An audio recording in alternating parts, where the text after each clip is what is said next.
Prezidentin 5 il öncə açılışını etdiyi zavod satışda.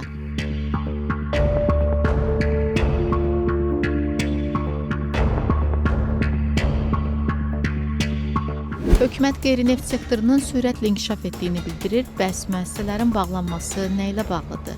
Həmin o müəssisəyə, həmin o sifarişlər verilmir. Verilməyəndən sonra da belə bir uğursuz bizneslər yaranır. Bunlar təbii məsələdir. Orada iqtisadi durumun istiqaməti ilə deyil.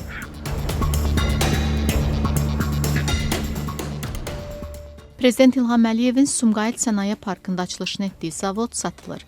Bakı Tekstil Fabriki Məhdud Məsuliyyətli Cəmiyyətinə məxsus zavod 2020-ci ildə koronavirus pandemiyası zamanı tibbi maskaların istehsalı üçün açılmışdı. Pandemiyadan sonra zavodun fəaliyyətsiz qaldığı üçün satışa çıxarıldığı bildirilir. O vaxt zavodun açılışına gələn Prezident İlham Əliyev və vitse-prezident Mehriban Əliyevaya məlumat verilmişdi ki, zavoda dövlət 1 milyon manat güzəştli kredit ayırıb. Zavoda hardasa 4 milyon manat sərmayə yatırılıb. Üstəlik zavod Sumqayıt Sənaye Parkının rezidenti statusu aldığından 10 il müddətinə bir çox vergilərdən də azad edilib. Bəs bu qədər güzəşt əldə edən zavodu sahibi niyə satmaq qərarına gəlib? Azadlıq Radiosu Bakı Tekstil Fabriki MMC-yə informasiya sorğusu yollayıb satışın səbəblərini soruşub, amma reportaj efirə gedənəcən cavab gəlməyib. Hazırda belə iri müəssisələrin satışı ilə bağlı bir neçə başqa elanlar da var. Məsələn, Xaçmazda 2,3 milyon manata 14 hektarlıq müasir ferma kompleksi satılır. Müşfiq qəsəbəsində isə 32 sot ərazidə zavod satılır. Oxşar elanlara zaman-zaman rast gəlmək olur.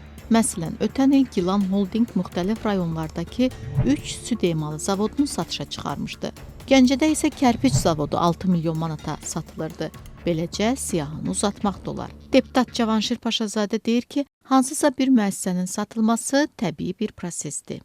Zavodların, emal müəssisələrin, fermalar ya da ki, torpaq alqı satışı, bunlar hamısı təbii məsələdir. Çünki o müəssisələr təbii ki, müəyyən qədər işləyir, sonraki dönəmdə başqa bir istehsala mı, başqa bir sahəyə köçmək mi, ya da ki, rəqabətə dözməyən, ya məsələn, o işləri görə bilməyən insanlar o yerləri məcbur olurlar, satırlar. Bunlar təbii məsələdir. Orada iqtisadi durumun istiqaməti ilə deyil, alqı satqı bütün dövrlərdə olub, indi bugün də var, sabah da olacaq.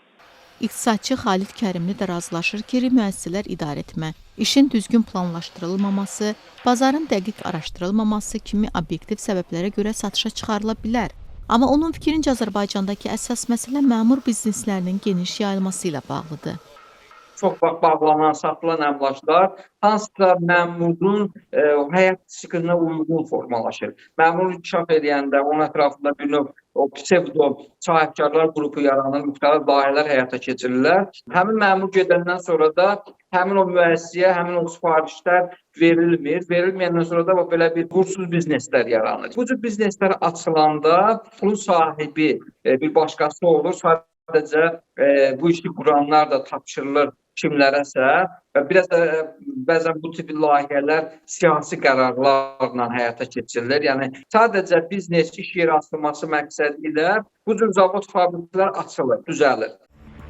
Bundan əvvəl də açılan müəssisələrin qısa müddət sonra qapılarının qıfıllı qalması zaman-zaman gündəmə gəlib. Məsələn, İsmayılıda velosiped zavodu, Şamaxıda məişət texnikaları zavodu, Mingəçevirdə Kür kompüter zavodu, Sumqayıtda günəş panelləri zavodu, Lənkəranda konserv zavodu və digər çox sayda zavodlar açılışdan bir müddət sonra qapısından qıfıl asılıb.